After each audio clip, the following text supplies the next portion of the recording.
কলকাতা টিভির পর্দায় আপনাদেরকে সকলকে স্বাগত। আমি পূজালি রয়েছে আপনাদের সঙ্গে। হালি শহরের যে উত্তপ্ত পরিস্থিতি সৃষ্টি হয়েছে তা নিয়ে কিন্তু বেশ উত্তেজনা সৃষ্টি হয়েছে সোশ্যাল মিডিয়া প্ল্যাটফর্মে, এবং সেখান থেকেও কিন্তু প্রাক্তন মুখ্যমন্ত্রী মমতা বন্দ্যোপাধ্যায় তার পাশাপাশি শুভেন্দু অধিকারীকেও কিন্তু অনেক ঝামেলার পরিস্থিতির মধ্যে দিয়ে যেতে হচ্ছে। গতকাল যেখানে জানা যাচ্ছে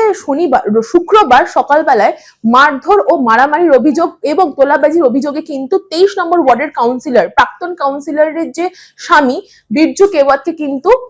গ্রেপ্তার করেছে হালিশহর থানার পুলিশের পক্ষ থেকে। এবং সেদিন কিন্তু যখন তার স্ত্রী অর্থাৎ বীরজু কেওয়াতের স্ত্রী যখন তার সাথে দেখা করতে যায়, তিনি সম্পূর্ণ সুস্থ ছিল বলে জানা যাচ্ছে। কিন্তু শনিবার দিন ভোর রাতে তার একাধিক হৃদরোগের সৃষ্টি হয়েছিল এবং তার ফলে তার শারীরিক অবস্থা কিন্তু অবনতি ঘটছিল, যার ফলে কিন্তু হালিশহর থানার পুলিশ কিন্তু তৎপরভাবে তাকে কিন্তু মেডিকেল করাতে তার কল্যাণী মেডিকেল কলেজে নিয়ে যাওয়া হয় এবং সেখানে কিন্তু চিকিৎসকরা তাকে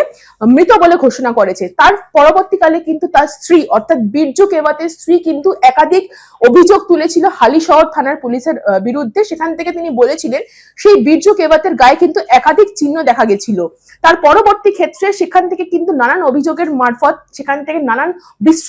বিশৃঙ্খলা সৃষ্টি হয়েছিল এবং সেখানেই গতকাল অর্থাৎ রবিবার প্রাক্তন মুখ্যমন্ত্রী মাননীয়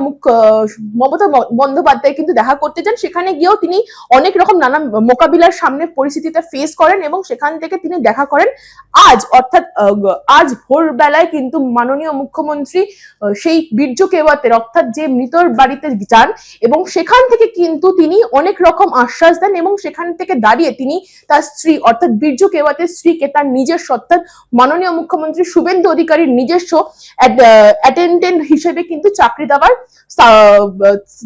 দেওয়ার কথা জানান এবং তার পাশাপাশি এখান থেকেও জানা যাচ্ছে 10 লক্ষ টাকার ক্ষতিপূরণ তিনি কিন্তু মৃতের পরিবারের হাতে কিন্তু তুলে দিয়েছেন এবং মাননীয় মুখ্যমন্ত্রী শুভেন্দু অধিকারী কিন্তু এই মৃতের পরিবারের পাশার তিনি জানিয়েছেন তিনি সম্পূর্ণভাবে এই মৃতের পরিবারের পাশে দাঁড়িয়েছেন এবং তিনি পরবর্তীকালেও কোনো অসুবিধার ক্ষেত্রে বা কোনো তদন্তের ক্ষেত্রে যাতে দেরি না হয় এবং তদন্ত যেন গুরুত্বভাবে ঠিক মতন ভাবে তদন্ত করা হয় তার জন্য কিন্তু মাননীয় মুখ্যমন্ত্রী শুভেন্দু অধিকারী কিন্তু সেই পরিবারকে আশ্বাস দিয়েছেন এবং তার স্ত্রী অর্থাৎ বীরজু কেওয়াতের স্ত্রীকে কিন্তু নিজের পার্সোনাল অ্যাটেন্ডেন্ট হিসেবে কিন্তু চাকরি দেওয়ার ঘোষণাও তিনি সেই এলাকা অর্থাৎ হালিশহর এলাকার তার বাড়ি থেকে গিয়ে কিন্তু করে এসেছে। এসব তথ্য জানতে চোখ রাখুন কলকাতা টিভির পর্দায় রাত দিন 7 দিন।